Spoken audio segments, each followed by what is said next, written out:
Hello বন্ধুরা, welcome to math গুরু। কালকে এই ইউটিউব চ্যানেলে আমি একটা ভিডিও আপলোড করলাম যেটা এনআইএস ডিএলএড সম্পর্ক ছিল। নিশ্চয়ই সেই মামলাটা ডাইরেক্টলি রিকমেন্ড রিলেটেড নয়, কিন্তু কালকে যে হিয়ারিং যদি আপনারা পুরো ভিডিওটা দেখেছেন, এর আগে অনেকবার চেষ্টা করানো হয়েছিল কোনোভাবে এনআইএস ডিএলএড পুরো ম্যাটারটা জাজ সাহেবকে বুঝিয়ে দেওয়া, কিন্তু অনেক চেষ্টা করার পরে কোনো দিন কেসটা হিয়ারিং হলো না, কোনো দিন অ্যাডভোকেটটা আসলো না। কিন্তু কালকে আমি এটা বলতে পারবো 90% এনআইএস ডিলেড অ্যাকচুয়ালি কোর্সটা কি, কেন এইটা নিয়ে অনেক সমস্যা হয়েছে সেইটা কালকে জাজ সাহেব বুঝতে পেরেছেন। অ্যাকচুয়ালি কালকে যে মামলা হয়েছিল সেইটা ওর রিলেশনটা ডাইরেক্টলি 2022 আর 25 রিকমেন্ড থেকে, ডাইরেক্টলি 25 হোক না হলে 22 রিকমেন্ড থেকে কোনো রিলেশন নেই। কিন্তু এই মামলাটা যে অ্যাকচুয়ালি করা হয়েছিল এমনি ক্যান্ডিডেট আপনারা জানেন যারা এনআইএস থেকে ডিএলএড করেছে, যা মিনিমাম কোয়ালিফিকেশান সেই সময় জানানো হয়েছিল এইচএস, যারা এইচএস পাস করে আছে আর যারা ইন সার্ভিস টিচার আছে গভর্নমেন্ট না হলে প্রাইভেট, তারা এই কোর্সগুলোটা করতে হবে। কিন্তু তার সাথে সাথে এইটাই কন্ডিশন ছিল কি আরটি একটা ডিএলএড সাথে সাথে আপনাদের এইচএসে 50% থাকতে হবে, তারপরেই আপনার এলিজিবল হবেন। তাহলে অনেক এমনি ইন সার্ভিস টিচার যাদের এইচএসে 50% ছিল না, তা সেই সময় এনআইএস কিছু করেছিল প্যারালাল, যাদের এইচএসে 50% ছিল না তারা একটা সেই এনআইএস থেকেই কোর্স করে নিজের সার্টিফিকেটটাকে আপগ্রেড করে এইচএসে 50%টাও করতে পারবে, তার সাথে সাথে ওরা ডিএলএডটাও কমপ্লিট করবে। এটা প্যারালাল ছিল, মানে দুটোই কোর্স একসাথেই করানো হয়েছিল যাদের 50% এইচএসে ছিল না।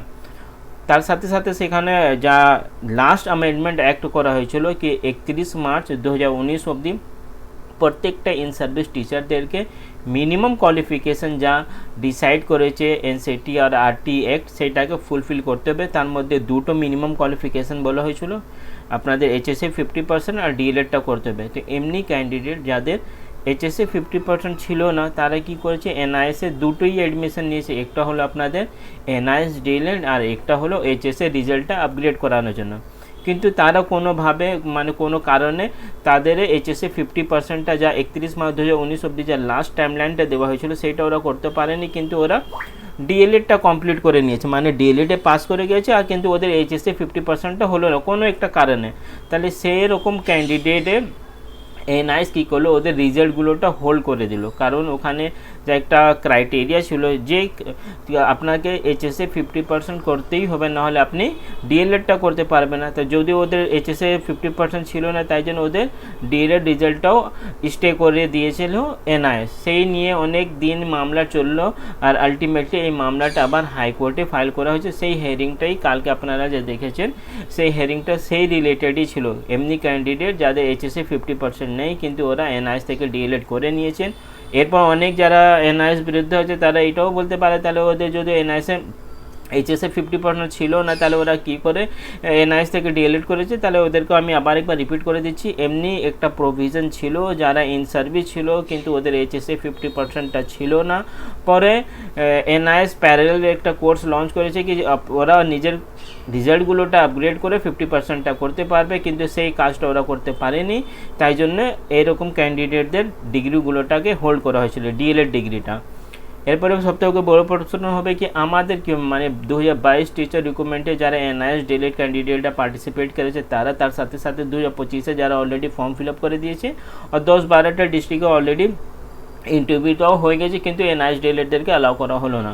এখনই অবধি কোর্ট রিলেটেড কোনো আপডেট নেই, মানে কোর্ট থেকে আমরা কোনো রিলিফ পেয়েছি, আমাদের কেসটা কবে উঠবে সেইটা নিয়ে সেই সম্পর্কে কোনো আপডেট নেই। পুরোপুরি মামলাটাকে হোল্ড করানো হয়েছে। যারা লিডার আছে আর যারা অ্যাক্টিভ এনআইএস ডিএলএড বলবো আমি, অ্যাক্টিভ এনআইএস ডিএলএড ক্যান্ডিডেট যারা একটু চেষ্টা করছে, নিজেভাবে চেষ্টা করছে, তারা নিজের রকম চেষ্টা করার কাজটা অলরেডি করছে, সেই আপডেটগুলোটা আমি দিচ্ছি না, কারণ ওরা কিছু ক্যান্ডিডেট আমাকে বলেছে স্যার আপনি কাউকে জানাবেন না, তাই জন্য আমি জানাচ্ছি না। ইন্টারনালি কিছু না কিছু কিন্তু কাজগুলোটা হচ্ছে। এই ইউটিউব মাধ্যমে আমি অনেকবার বলেছি, আবার বলছি, আপনারা একটু চেষ্টা করুন বিজেপির লিডারের সাথে দেখা করুন। আর যদি কেউ সুকান্ত মজুমদার স্যারের অ্যাসেম্বলি না হলে কনস্টিটিউয়েন্সিতে যদি কেউ থাকে আপনারা ওনার পাশে একটা যান। নিশ্চয়ই আপনারা এডুকেশন মিনিস্টার পাশে তো যাবেন, কিন্তু Sukanta Majumdar sir state education minister সেন্ট্রালে উনি আছেন, আর উনি কথা দিয়েছিলেন কি যদি ওনার গভর্নমেন্টটা ক্ষমতা চলে আসলে মানে ওয়েস্ট বেঙ্গলে উনি এনআইএস ডিএলএড ক্যান্ডিডেটদের হেল্প করবেন। সেই ভিডিওটা এখনই অবধি আমার চ্যানেলও আছে, আর বিভিন্ন নানা রকম যা সোশ্যাল মিডিয়া চ্যানেলের সাথে সাথে স্টেট লেভেলে যা বাংলা নিউজ চ্যানেল আছে সেখানে সেই ভিডিওটা আছে। তাহলে আপনারা একটা চেষ্টা করুন ওনার পাশে যান, নিজের সমস্যাটা জানান। যেমনি অন্য স্টেটে যখন এনআইএস ডিএলএডদেরকে অ্যাকসেপ্ট করে নিয়েছে, ইভেন ওনার মিনিস্ট্রি আন্ডারে যে আছে কেবিএস, ওটা তো একটা সেন্ট্রালাইজ স্কুল, আর ওনার মিনিস্ট্রি আন্ডারে সেই স্কুলগুলোটা কাজ করে। যখন কেবিএস অ্যালাউ করে দিয়েছে তো নিশ্চয়ই এনআইএস ডিএলএডটা অ্যালাউ করবে, কিন্তু এই কাজগুলোটা খুব তাড়াতাড়ি করতে হবে। যদি গভর্নমেন্ট মাঠে আমরা কিছু পজিটিভ ফিট করতে পারি এনআইএস ডিএলএড রিলেটেড, তো নিশ্চয়ই আমাদের সমস্যাটা সমাধান হয়ে যাবে। আর যদি এমনি ডিলে হতে হতে কেউ নতুন চেয়ারম্যানটা আসবে, কেউ নতুন প্রেসিডেন্টটা আসবে, যদি ওদের মাথায় কিছু একটা নেগেটিভ পয়েন্টগুলোটা সেট হয়ে গেলে এনআইএস ডিএলএড সম্পর্কে, তাহলে আবার সমস্যাটা সেরকমই হয়ে যাবে, গভর্নমেন্টে বিজেপি হোক না হলে টিএমসি হোক। নতুন রিক্রুটমেন্টে কবে থেকে স্টার্ট হবে এখনই আমি যা জানতে পেরেছি, নতুন প্রেসিডেন্ট হবে আগে।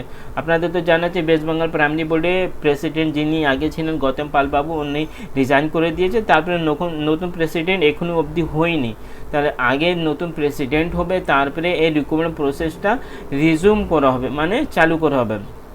অনেকেই বলছে হতে পারে এই রিক্রুটমেন্টে যা চলছে সেইটাকে বন্ধ করে আবার নতুন করে নোটিফিকেশানটা আসবে, সেই সম্ভাবনাটা অনেক কম, কারণ অলরেডি একটা অনগোয়িং রিক্রুটমেন্টটাকে পুরোপুরি বন্ধ করে নতুন করে রিক্রুটমেন্টটা অ্যাডভার্টিজমেন্ট দেওয়া, সেইটা খুব মানে একটা পসিবিলিটি খুব কম আছে। কিন্তু তারাও অনেকেই চেষ্টা করছে কি কোনোভাবে যদি ভ্যাকেন্সিটা ইনক্রিজ করা হোক বিভিন্ন সোশ্যাল মিডিয়ার মাধ্যমে।